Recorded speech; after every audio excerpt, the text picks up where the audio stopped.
नमस्कार मित्रांनो, मी रोहित कुळसंगे आपल्या सर्वांचं स्वागत करतो आपल्या यूट्यूब चॅनलवर, ज्याचं नाव आहे पाय अकॅडमी. तर मित्रांनो, आजपासून आपण 10वीचा सिलेबस म्हणजेच पार्ट 1 मधील unit number 1 linear equation in two variable हे स्टार्ट करणार आहोत. तर त्याच्या अगोदर आपण जाणून घेऊया की इक्वेशन म्हणजे काय. ओके, इक्वेशन म्हणजे काय.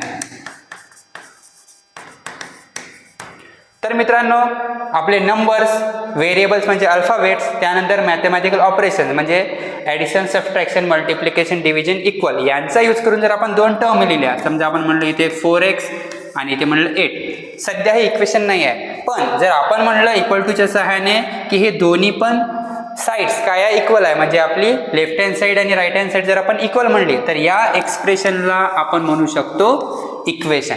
आता या इक्वेशन मध्ये किती व्हेरिएबल्स आहे? एक. तर याला आपण म्हणणार linear equation in one variable. Okay, जर आपल्या इक्वेशन मध्ये दोन व्हेरिएबल असेल तर समजा एक्झाम्पल 2x + 3y = 8. किती व्हेरिएबल्स आहे याच्यामध्ये? दोन, x आणि y. तर याला म्हणणार आपण linear equation in two variable. Okay, जर आपल्या इक्वेशन मध्ये तीन व्हेरिएबल असेल तर त्याला म्हणणार आपण linear equation in 3 variable. Okay, अशा प्रकारे चालत आहे. आता आपण बघितलं लिनियर इक्वेशन. लिनियर इक्वेशन म्हणजे पॉवर असणार 1. जर आपल्या इक्वेशनचा पॉवर 2 असेल, समजा आपल्याकडे एक्झाम्पल आहे 2x² + 4x + 6 = 0. यामध्ये पॉवर 2 आहे, याला म्हणणार आपण क्वाड्रॅटिक इक्वेशन. ओके, समजा आपला पॉवर 3 असेल, x³ + x² + x = समथिंग. आपला जर पॉवर 3 असेल तर त्याला म्हणत असतो आपण क्यूबिक इक्वेशन. जर आपला पॉवर 3 पेक्षा जास्त असला तर त्याला म्हणणार आपण पॉलिनॉमियल. ओके, आता आपण बघू linear equation in two variable.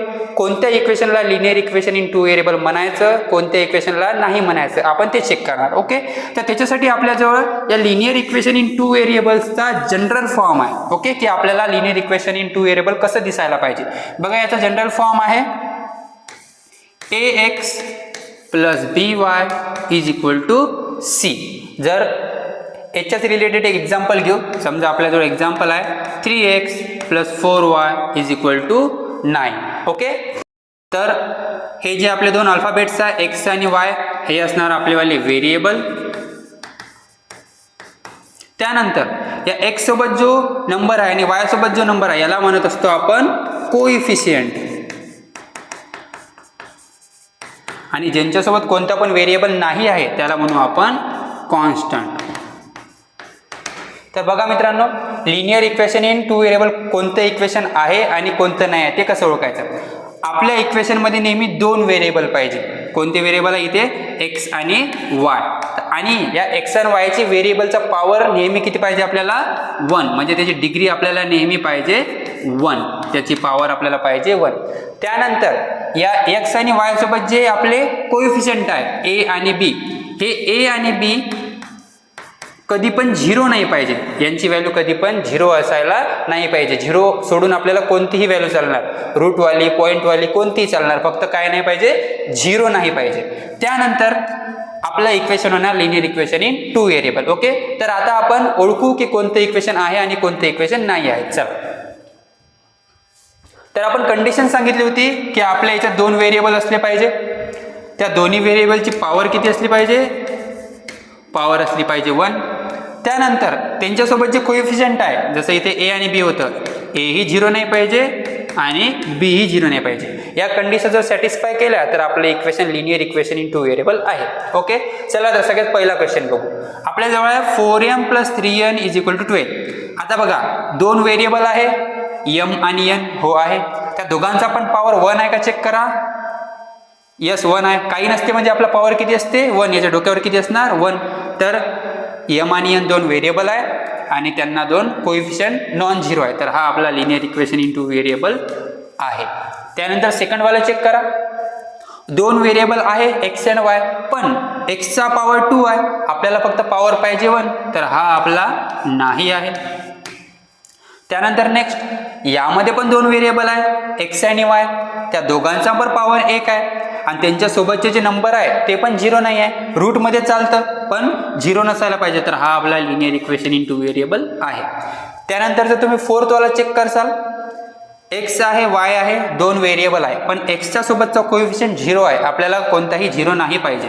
तर हा आपला लिनियर इक्वेशन इन 2 व्हेरिएबल नाही आहे.